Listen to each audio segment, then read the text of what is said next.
Hey, what's up guys? Welcome back to another video on the Minecraft Modding with Fabric series. In this video I'll be Hey, what's up guys? Welcome back to another video on the Minecraft Modding with Fabric series. In this video I'll be showing you how to make custom items. So in my hand here you can see that I have my very own banana, and this is something that you'll be able to create by the end of this episode, and you'll be able to eat it too if you want to, as well as this really goofy looking spear. So we just take a look at it. We have a banana here, we can eat it. We can look in our inventory too. It says that it's a spear and that you can right click it to use it. So let's try that out. So we right click it and it says whoosh, and it says it twice, and we'll figure out why it says that later. But for now, it's a spear and it lets you whoosh it. And then if I switch hands to my offhand, if I right click again, now it killed me. So Baby, you give me ice and fire. You're giving me wind and rain. You're some kind of butterfly. now up to this point, you should know how to install Minecraft mods, specifically Fabric mods, onto your computer. And then also you should know the two ways of creating a new Fabric project, either using the Minecraft development plugin or using the Fabric sample project provided on GitHub. So if you know how to do either of those two things, you are set for this episode. What we're going to be doing is showing you how to create your own items and then put them into the game for you to use in a mod, okay? So the first thing that you need to do is actually create a new project. I'll walk through that process very quickly. If you don't know how to do that, then watch episodes 2 and 3. I'll show you how to do that in detail. It doesn't matter how you create the project as long as you do either of the methods, okay?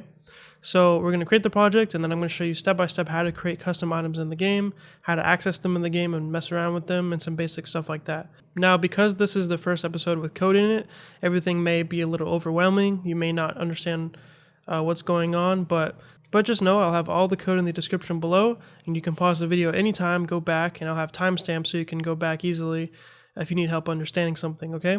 Also, there will be other links to resources in the description below, along with a link to our Discord server if you need help there as well.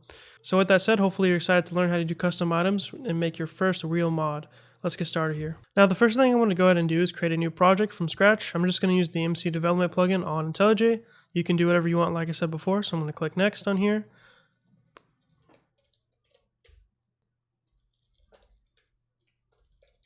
So my mod's going to have a name of custom items, a description of the custom items tutorial, whatever you want it to be. Everything else you can leave default just like before, okay? So I'm just going to be using the latest version of everything. So click next.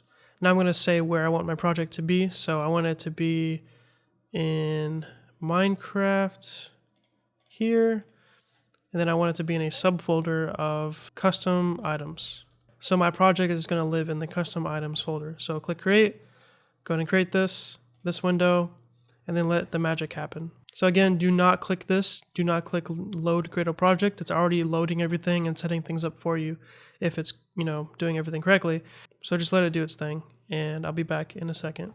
All right, so everything has been generated. We want to go to the custom items class, which represents essentially our main mod class. This is where we can find the onInitialize method for our mod, where we're going to register our items and do all that stuff with our items, okay? So this is the class that we'll start working with initially. Okay, so how do you create a custom item with a Fabric mod? So typically you're going to store it as a field part of this class here or other classes, but we're just going to use it in this class for now since this is a very basic mod. So we're going to do public, static, final, and I'll explain all that in a second. And then now you want to specify the type, so it'll just be item. And you want to make sure it's item from net.minecraft.item. And you'll actually notice that most of what we're doing today is actually going to be from the Minecraft code itself, because we're not using just Fabric when we make Fabric mods. We're actually going to be using a lot of the actual Minecraft code that has been provided to us. So you can see that it's from the package net.minecraft.item. So we're going to import that. You can see that it's now imported up here. And I think I want to make a banana, so I'm going to call it banana. And it's going to be all caps because it's a constant, so final. Now we need to give it a value, so we're going to do new item. So we're creating a new item, and all a item requires when creating one is a settings object, okay? So you're going to do new, and then item.settings. And you don't have to provide anything to this if you don't want to. I'll show you how to do that in a second. But you can pretty much use this object to give your item some basic default settings whenever you're creating the item. You can also use Fabric item settings if you want to instead of item.settings. So you can do new Fabric item settings if you would like to. And the reason you may want to use this over this one is just because it provides some extra methods to give your items some different custom options, okay? So now that we have this custom item created here, that's all we got to do for now. We have to register it so that it actually appears in the game and we can use it in the game. And to register an item, all you have to do is do registry, make sure it's from Minecraft. So net.minecraft.registry, press tab, and then do .register. So the first thing that we want to provide for this is registries, plural, .item. So we're telling it what we're registering, right? And then the next thing is an identifier for the item that we're registering. So we need to give it a unique identifier so that it can be identified in the game. So we're going to do new identifier. And now you want to give your identifier a namespace. So the convention to put for that is just the mod ID. And our mod ID, if we go ahead and look in the fabric.mod.json file, is custom-items. So we're just going to copy that, paste it here, because we want to keep everything consistent as I told you before. So our mod ID and then the actual name of the item. So this is going to be called banana. Okay. So now when we find it in the game, it's going to be under that namespace and also the name of banana. You'll see that in a second. And then the last thing you need to provide is the actual item itself. So in this case, we'll just do banana, which was created above. All right, so this is a pretty simple piece of code here, but it may be a little scary just because there's a lot of different things that you may have never used before, all these different class names and stuff and such, right? So just as a recap, we're creating a new field part of our class here. It's an item, and it has a name of banana. It's capital banana because it's a constant, meaning it's never changing. And then we're instantiating the item class by doing new item, so creating a new object. And that object, whenever you create it, requires a settings object. And so you do new and then item.settings. And because settings is part of the item class, and that's all you need. And that's the most basic way to create an item. You're not actually customizing it in any way. The only thing at the moment that sets it apart from other items in the game is really just the name. So custom items and then banana. We'll see how to customize it more in a second. So then we register down here by doing registry.register, and then we tell it what we're registering, so an item, and then give the item an identifier based upon the mod ID, and then we're specifying the item itself as well. So pretty basic piece of code here. That's all it's doing. We're creating an item and registering it. Whenever you create custom stuff for your mod, you have to register it so that it actually appears in the game and is known by the game, okay? So that's enough talk. Now let's go ahead and actually try it out. Let's see if we can get it to appear in the game. So the way that we're going to do that is we're going to go up here to our run configurations, go to edit configurations, go to application, select client, click apply to select it, click OK, and then we can run this. And what this will do, as we saw before, start up a client for us to test our mod. Okay, so the client has started up. We are just going to go ahead and create a new world so that we can test it out and see if the item is in that world. So click create new world. So that's creating now. And if you actually scroll up in the output here in this little console, we can see that for now there's no logging happening by us, but we should see some basic information about certain stuff. So for example, one important thing that you'll notice down here says unable to load model, custom items, and then banana, reference from blah, blah, blah, blah, and then it says file not found exception, custom items, models, item, banana.json. So what does that mean? We'll see that in a second, but that really means is that it cannot find the texture for the item. So when we obtain the item in the game, it's not going to have a texture. So it's not going to, let me just show you. So it's going to look very weird, okay? So if we open this up, how do we actually obtain the item in the game? It's not going to actually appear in this creative inventory because we have not assigned it to an item group, which I'll show you in a bit. So to get the item in the game, currently you have to do give, and then add s to give it to yourself. And it'll give you suggestions here. So at the top, it actually has your item. So custom dash items, colon, and then banana. And then click enter. And now you've been given a banana from your mod, which is not quite what we expected, right? It doesn't really look like a banana because we have not given it a texture, right? And that's what that error was all about. The mod will attempt to load the texture provided by your mod code whenever it starts up, but since we did not set a texture for this banana item that we created, it's just going to have this really weird looking default texture. So whenever you have something in the game that doesn't have a texture, it's going to look like this, which is kind of funny looking. So this is our banana. This is what our banana looks like, okay? Now, of course, that leads to the next question. How do we give our item a texture so that it has an appearance in the game? So this will probably be the hardest part of this video just because it's a little weird how it works. And if you're not familiar with texture packs and setting up custom textures and creating them and all that, you may not, fully grasp what's happening here. But essentially the way that we add a texture for a item is we have to have a model, which is a JSON file that specifies how the image is set onto the item. And then we have a actual image, like a PNG file or multiple, that will make up the actual texture. So we need a model and then a texture, which is a PNG file, okay? Now, to obtain that, you can obtain a texture from different ways, different methods. You can create your own using online Minecraft texture pack, texture creator thingies, or you can just simply search like Minecraft banana texture. And you can usually find these within texture packs that people make for you to use in your game. So that's the interesting thing, is that whenever you have texture packs, you may have used a texture pack before, maybe not. It's actually doing it the same way that you would do it in your mod. So the same way in which we configure a custom texture for our item within our mod is pretty much the same exact way that a texture for an item would be configured for a texture pack, okay? So with that said, let me just go ahead and show you, and I'll explain it as I go along, okay? So what I'm going to do is actually go to the interwebs now. So I'm just going to go to Google, I'm going to search banana Minecraft texture. And now usually you'll find these textures either on images. You can find some here if you want to, or the actual texture packs you can find on Planet Minecraft usually. This is probably the most popular website for finding such things. And so you can look around if you want to, but this is the one that I found. So banana textured cocoa beans. So this is kind of interesting. It's a texture pack that makes cocoa beans look like bananas. So what we're going to do is download this texture pack and then change it up a little bit so that it works with what we're trying to do. So instead of changing a cocoa bean to a banana, we want to actually have a banana item in the game. That's the difference. We're going to actually create a banana item. So we're going to download this now, and now it's downloaded. So we're going to open the zip file, and then we can see that we have an assets file here, folder rather, and we open this up, Minecraft. And then we have models and textures, which is exactly what we were looking for. So models and textures. So we'll open that back up in a second. For now, we can just go ahead and close this, okay?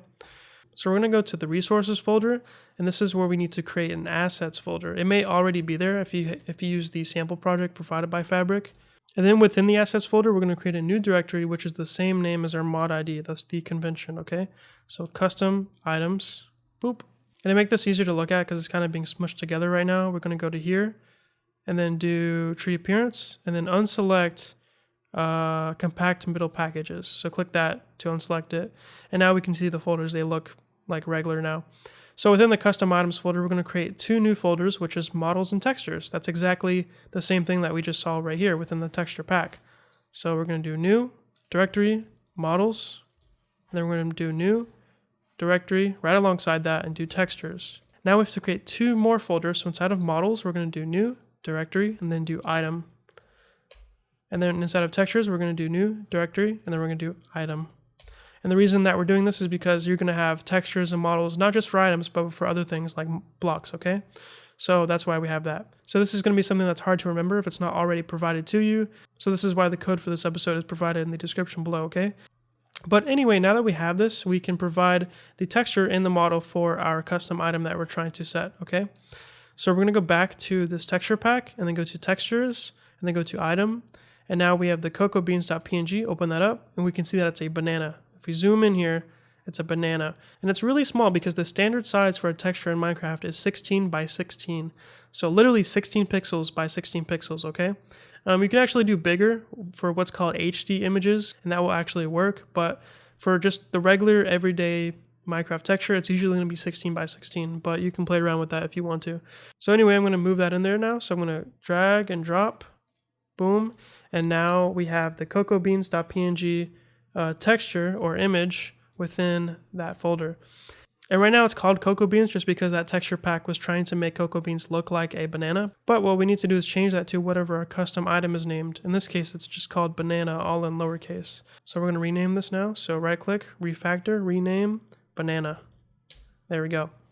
And then now we're going to do the model. So go back here to the texture pack, go back to models, go to item, and then drag and drop the cocoabeans.json model. Boom. Open that up. Let's take a look at what it has. So this is the main part that may be a little confusing to look at. So this is essentially how you configure what a texture looks like within the game. And you can look up more documentation on this. I'm not going to go into too much detail on how to do this and within this episode.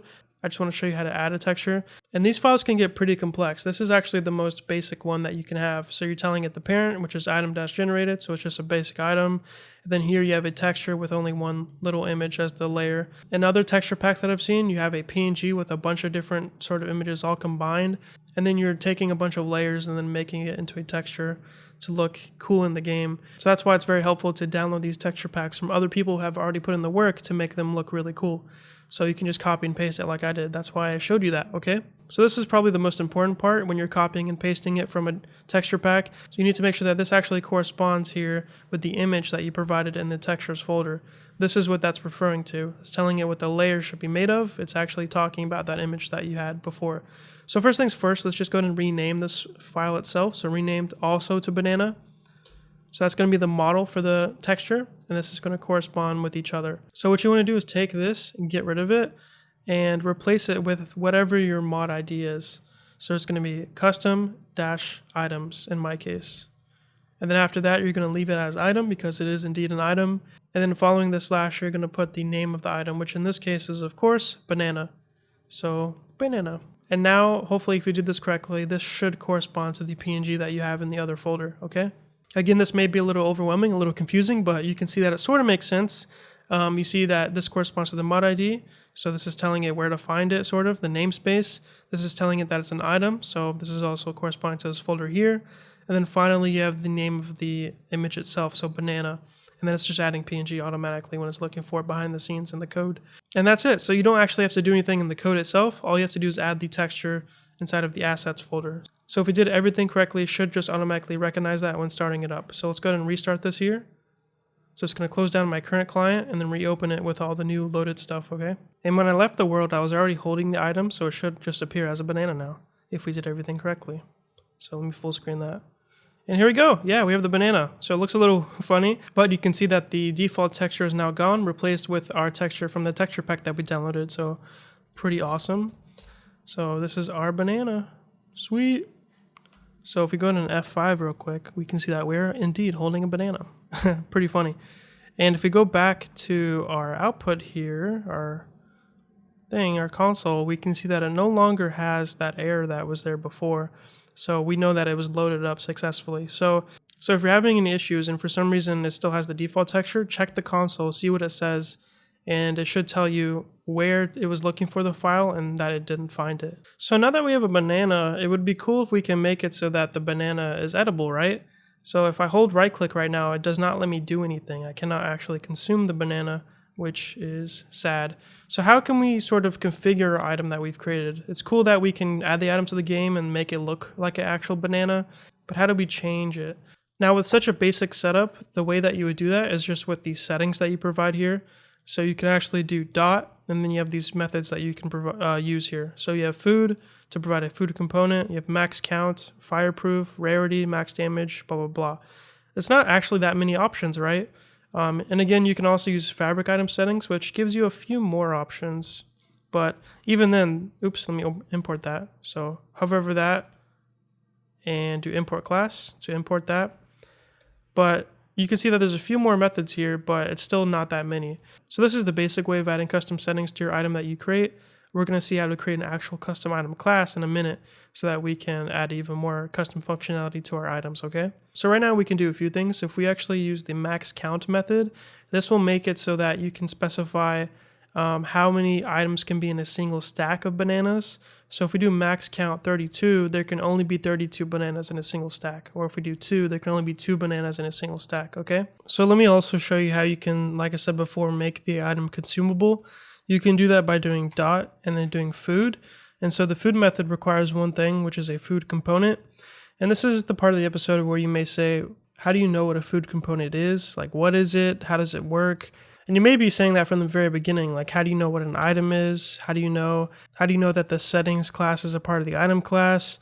How do you know all these things, right? So something that you need to understand is that whenever you're working on these mods, you have to be able to read the source code. So we can actually, if we do hold the control button and then click this method here, it will actually take us to the source code of the item class within the Minecraft code. So this code here has been decompiled automatically by IntelliJ and by Gradle here into the source code that you can actually take a look at. And if we go up here to the top, it says decompiled with blah, blah, blah, Fabric MC. So by default, the Minecraft code is sort of hidden and made in a way where you cannot read it yourself.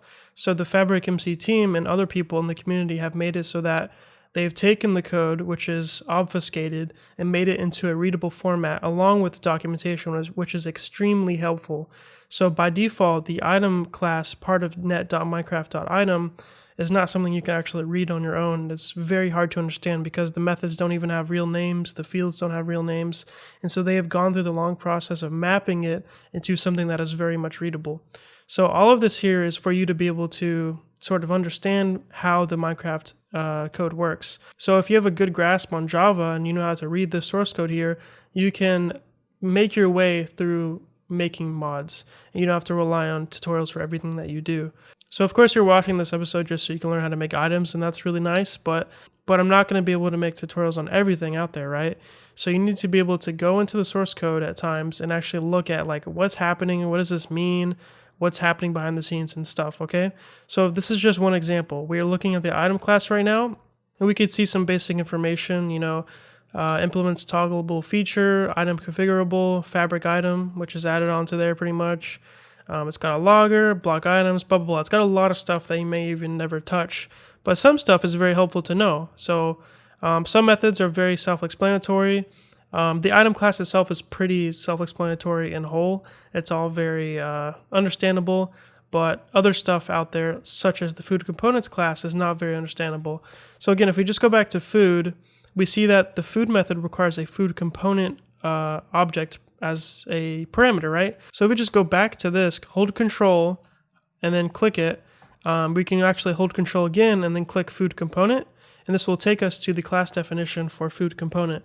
So we can see that it has some documentation provided here. It says represents the components that make up the properties of a food item, which is all put there for us to read, which is very, very helpful, like I said before. So we can see that this is still sort of vague. We don't really know exactly what this means. So we need to figure out, what the heck this class is actually for and why we're providing a food component. So with that, we just have to keep digging, keep looking at the code to see what we can figure out. So we see that the food component class has a is snack, is always editable, is meat, all these different methods here. And if we just keep digging, if we hold control again and then click the class name, this will actually tell us all the places that this class is used. So if we just dig deeper, we see that there's public static final food component, public static file food component. Let's go ahead and click this.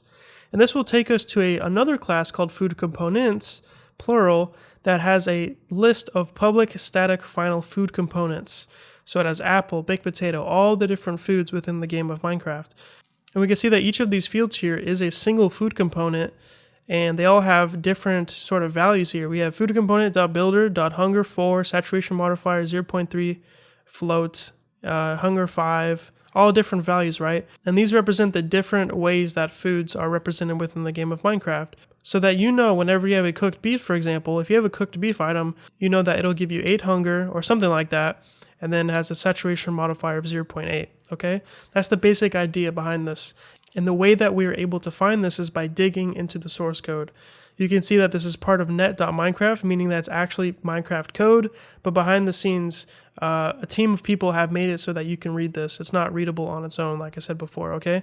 And I'll just remind you, to be able to look at where a method is defined or where a class is used and stuff like that, you simply hold control, hover over the thing you want to look at, and then click it. It'll take you to the definition of whatever thing you clicked on, okay? Again, for the classes, if you click the hold control and click the class name, it'll tell you where that is used, okay? That's very helpful as well. So, yeah.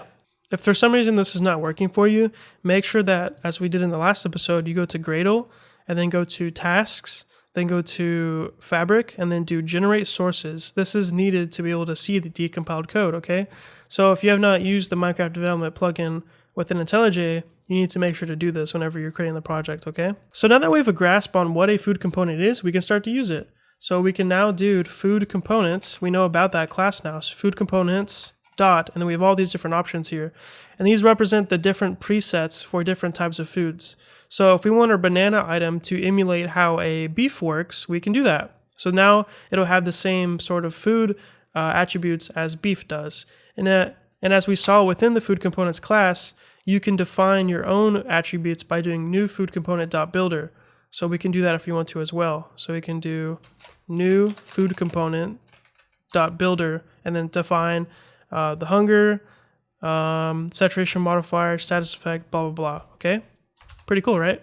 You just need to understand that core concept of actually digging in the code and stuff like that, because I'm not always going to be there to have a tutorial for you to explain everything step by step, all right? Anyway, so now that we've got this, now that we set the max count for the item stack to 2, and then we set the food to food component of beef, we should test it out to see if it actually did that stuff. So let's go ahead and restart this here. So let's go ahead and give ourselves a bunch of bananas. So we'll do give add s, and then select a banana.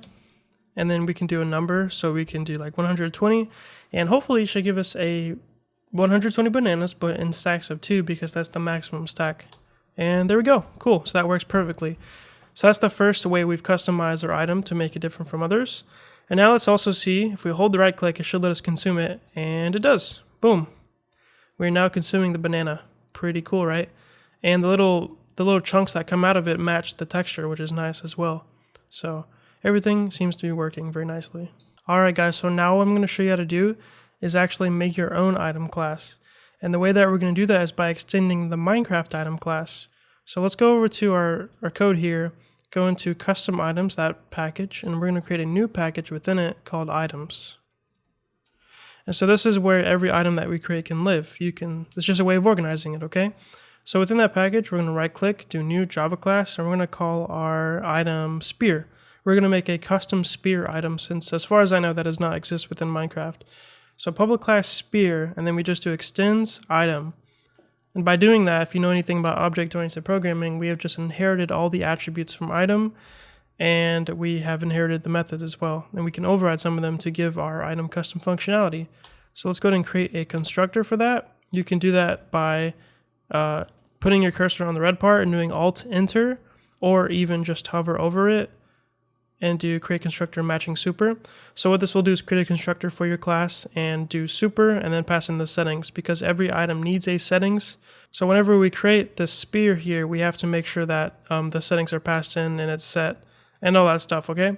Now, one of the most basic things that you can do to modify this item that you have here is to override methods, like I said before. So to override a method, there's a few ways you can do it, but the easiest way within IntelliJ is just to go to code, override methods, and then you can select one of the methods provided to override it. So we're going to go ahead and override the use method, which is one of the most basic ones that you can override. But if we just take a look here first, though, we have a bunch of methods. They all have pretty self-explanatory names. So post mine, so after you mine, I guess, what happens? Post hit, on clicked, on stack clicked, use on entity. So this will dictate what happens when you use the item on an entity. So like right click it onto an entity, I would assume. Use on block, so whenever you right click it onto a block. Can mine, so determining if it can be mined or something like that. And then we have use, so we're going to click that one, click OK. So this logic here will determine what happens when you right click or use the item. So we can actually see more information if we go to this and do Control Q. This will pull up the documentation for this method if there is any. Sometimes there isn't any documentation, but in this case there is. So we can see that it says called when the player uses or starts using that item. The use action by default is bound to the right mouse button.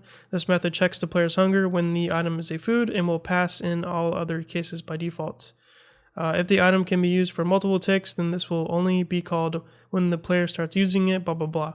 But yeah, pretty simple, right? This will define the logic for what happens whenever you right click or use this item. So this is what is returned by default. Let's just go ahead and get rid of that. Open this up, and we're going to do return typed action result. And we can see that we have different options here.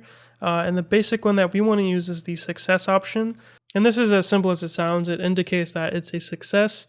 So whatever logic happens when it's a success will happen, such as swinging the hand and whatnot. So now it's asking for the item stack, which represents the item in the inventory of the player. So you can do user dot get stack in hand and then pass in hand.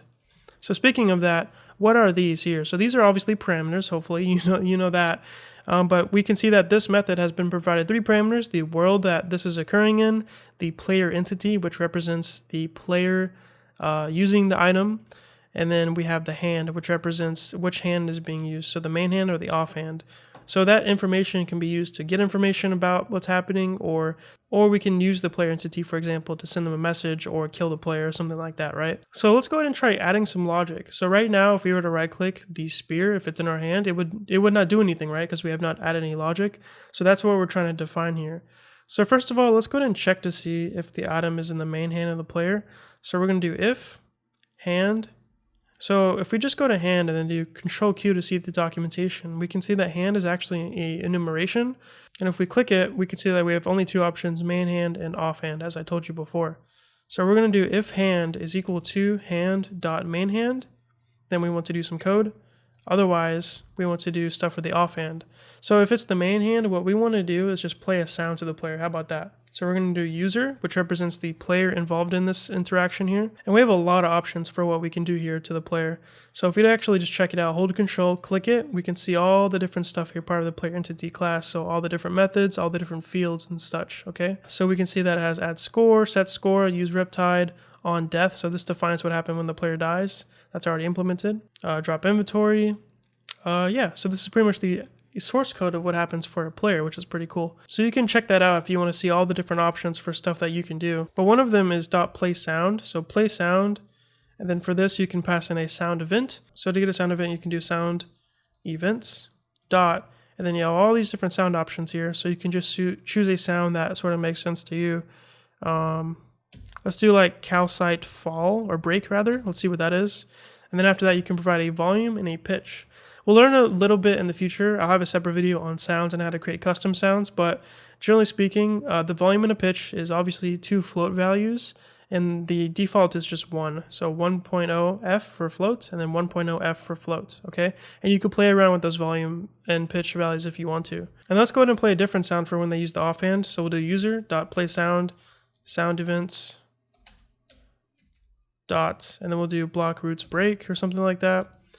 And we'll do the same sound, volume and pitch. There we go. So how about we make it like this? So whenever the player has a spear and they use their main hand to use the item, then it's going to play a sound, send them a message saying whoosh, and yeah, so that'll work. But then when they use the offhand, it'll actually kill the player and say that they stabbed themselves. So how can we do that though? So if we go down here for the offhand part of this, we can do user.setHealth, and we can just set the health to 0, and that'll kill the player, because obviously when your health is 0, you die. So if we do user.setHealth, that'll kill the player, and then we can also send the player a message. So user.sendMessage, and this is asking for a text object. And how do we get a text object? Well, one way is to do text dot and then of, and you can provide a string. So we can do text dot of, and then we could say you speared yourself. Ouch, you died.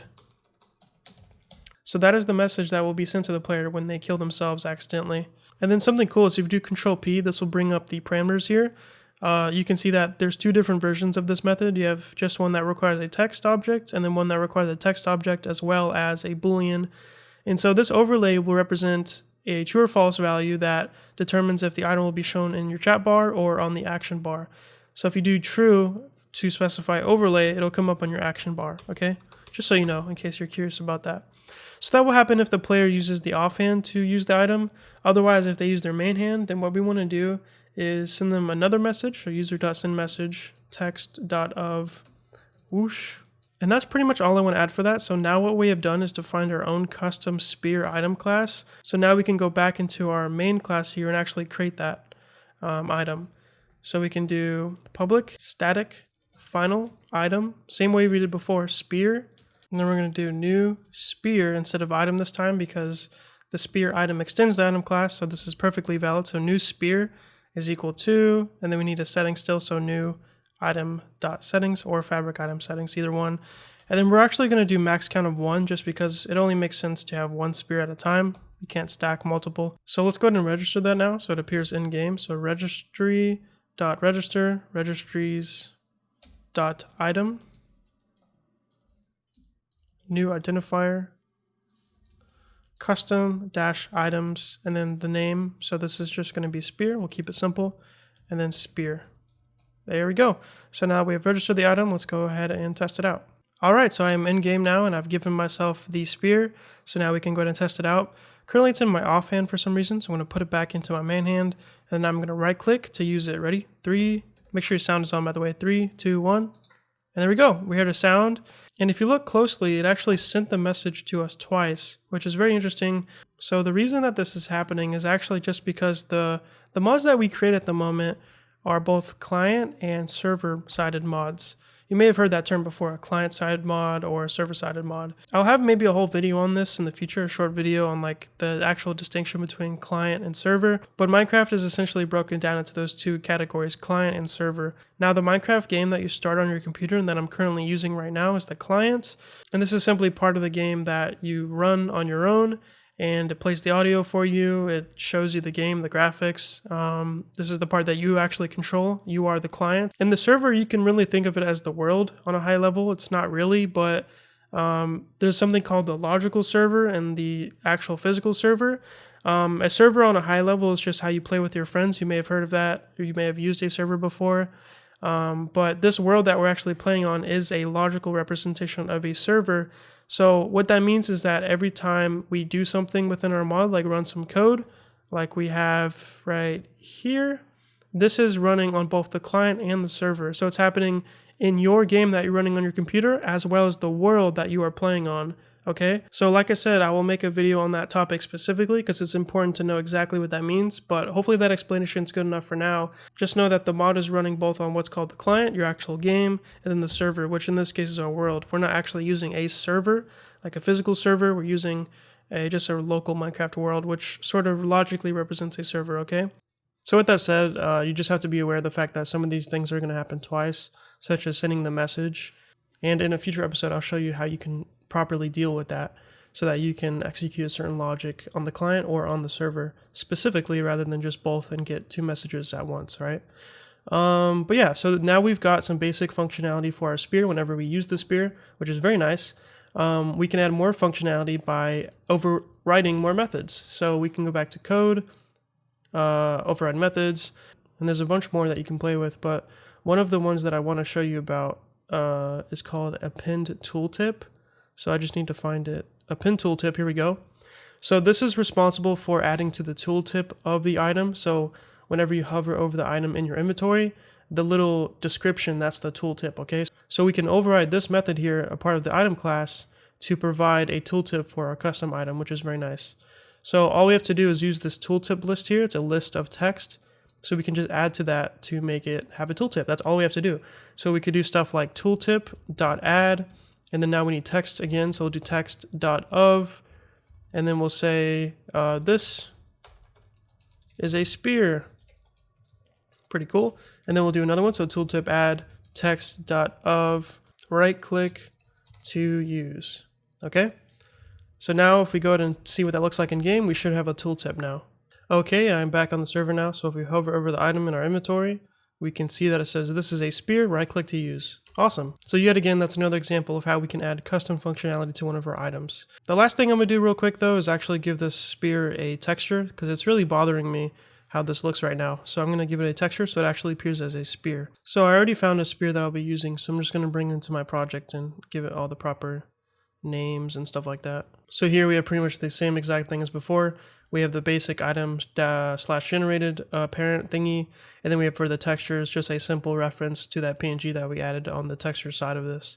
So it's just a spear.png, and in this case it actually happens to be 32 by 32, which is fine. It doesn't have to be 16 by 16 like I said before. It does support bigger sizes, but 16 by 16 is like the standard size that you'll probably most commonly find, I would say.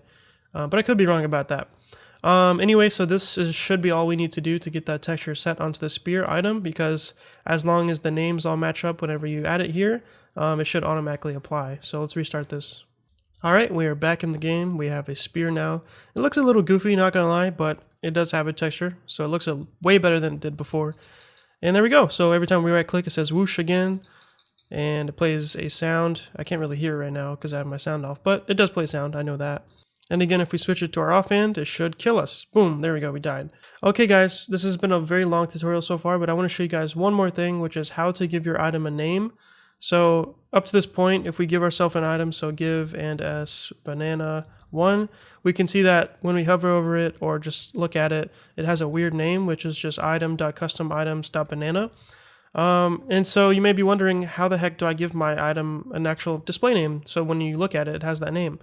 Now, you may think that if you just override a certain method or set a certain field within the code, it'll do it.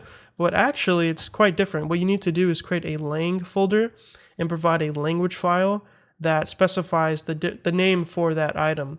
Because Minecraft supports different languages, if you go to options, go to language, you have all these different languages here. And depending on what language you have set, it will show a different name, theoretically. So you have to set the name for your item based upon whatever language you want to provide it for. So let me show you what I mean so you have a better understanding. So if we go to assets again, and then we go to custom items, which is our mod ID, inside of that, we want to create a new directory called lang. That stands for language. And inside of that, we can create different language files for different languages that we want to support. And of course, I speak English and I'm from the USA, so I'll do en_us.json. That's the language code for English and the US version of English. And so I'll show you where you can find the other language codes in a second. And so inside of this file, all you need to do now is tell it what that item will appear as in the game in English, since that's the file that we're in. So we open this up, it's a JSON file, so we're using JSON syntax. And the first thing that we're going to provide is the actual item itself. So an easy way to know what to provide is just what we have here in game. So item.custom-items.banana. Okay, so item, that's what it is. And then the mod ID, so custom-items in our case, and then spear. So you're telling it what you're targeting pretty much, and then do a colon, and this is going to be, as a string, the actual thing it'll appear as. So we'll do a spear, okay? There we go. So now hopefully if we reload this, it should appear as a spear in the game now instead of item.custom-items.spear. Now, before we take a look at that, this is where you can find all of the language codes for Minecraft. I'll have a link for this in the description below, but you have a table here with all the different languages that Minecraft supports, and the language codes are this column here. So ingame AF_ZA for Afrikaans. I hope I'm saying that right. And then just whatever language you like to speak. So Danish would be DA_DK. Okay, pretty simple. So if you want to support Danish or a different language, all you have to do is make a separate file. So let's say we want to support Russian, we would make a separate JSON file called ru_ru.json and do the same thing. Give it a name, but obviously in Russian. So whatever the Russian name for spear or word for spear is, okay? So do that for any language that you want to support.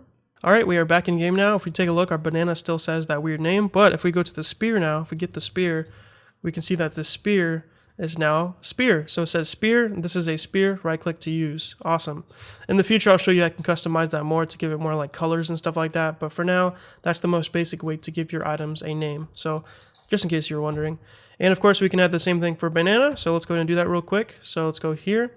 You can do a comma on the end of that and do item.custom-items.banana.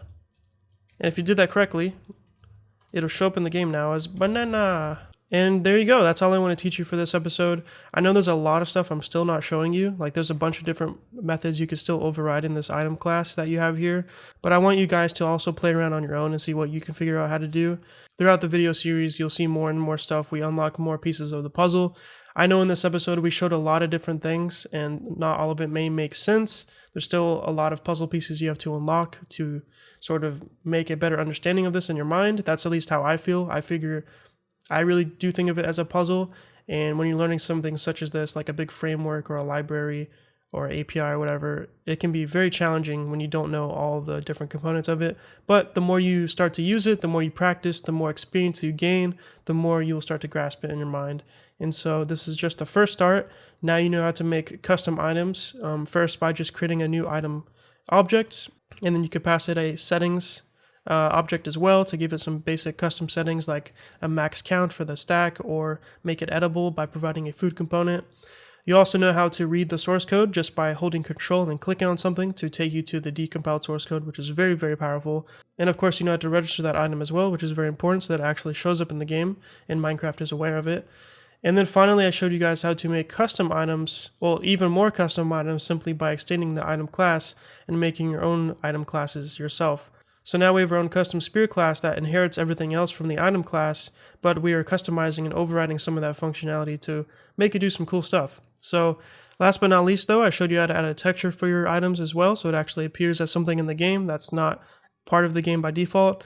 And also I showed you how to add a language file so that you can give your items an in-game name for different languages that you want to support. And yeah, so keep watching these videos, keep playing around, seeing what you can create, and I'll be teaching you more and more along the way. In the next episode, I will show you guys how to add your items to a item group so that it appears in the creative inventory, and also how to create your own custom item groups. So hopefully you're excited for that. Stay tuned and see you later. Alright, so that's it for this video. Thanks for watching. In the description below, I'll leave a link to the code for this episode so you can check it out. You can bookmark it, come back to it later. If you forget any concepts or you just want to review the concepts I taught in this video, I'll mark everything up with comments so you can come back and read the code without having to rewatch the video, although your reviews are greatly appreciated. So yeah, I'll leave a link for that in the description below, so make sure to check it out. And another thing is I'll leave a link to our Discord server. It's a big community for programmers, so you can ask for help on your programming projects if you're stuck on something, or maybe you can get some new friends. If you don't have any friends, there's lots of people here. It's growing really fast. You can find lots of people who are passionate about the same things as you. For example, if you like Minecraft Spigot development, you can find lots of people who like that. If you like C++, if you like Java, if you like web development, it's a really, really big programming community. So feel free to join. There's a link for that in the description below. And the last thing I want to tell you is that if you want to support this channel, you can click the join button below this video, and you can join this channel as a member for as low as 99 cents a month, and you can cancel at any time. You get some cool perks like early access to all of my new videos, a cool rank on my Discord server like you see right here on the side, YouTube members, and also you get to see yourself on the screen like you see right now. So if that sounds cool to you, feel free to join. If you don't want to, that's fine. If you can't, that's okay too. I really just appreciate you watching the video anyway. And thank you. Thanks a lot. And that's it. So if you like this video, leave a like. If you want to see more, subscribe. And peace.